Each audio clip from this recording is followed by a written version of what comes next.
अस्सलाम वालेकुम। ये हमारे पिकनिक पे तिल हैं।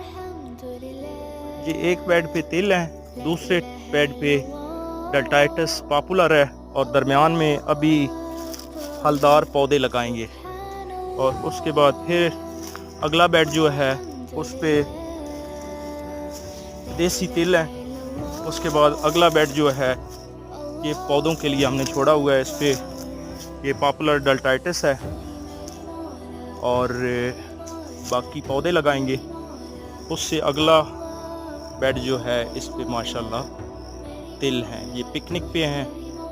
पूरा 42 इंच का परमानेंट रेज बेड है और उसके ऊपर ये तिल है। और एक और चीज़ आपको दिखाना चाहते हैं कि ये एक ही दिन तिल काश्त किए गए हैं और जो कन्वेंशनल तरीके पे हमने लगाए हैं वो भी आपको दिखाते हैं इसी वीडियो में।